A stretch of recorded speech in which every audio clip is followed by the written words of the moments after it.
So I got a story for you guys, right? The Ariah, aka Ollie, because that's what I call her. She and Nana went over the shed for some reason the other morning, and they found an unalive bird in the bar. Long story, won't even get into that why an unalive bird is in the bar, but they found one. This little girl bawled her eyes out, right? Bawled, I mean like tears herself. She loves animals. Yeah, tears herself flew, bro. And Nana, in 1 mile, turn in left all on her Swamp Road. splendor, decided, you know what, I'm gonna use this moment, make it into a teachable one. You know how Caribbean parents are. Every moment can be a teachable moment, okay? Mama, Nana look at her and says, that's why you have to eat up your food, because you're gonna be unalive like the bird. I'm like, duh.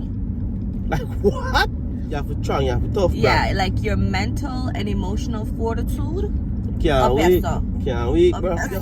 So now I'm just concerned. I'm like, damn, I have How to do we find. de-traumatize this little girl? Yes. Swamp Road.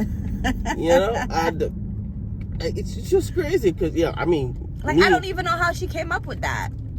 It would never occur to me to say that. That's why I feed them your food, because, you know, you're gonna be unalive. I'm like, no.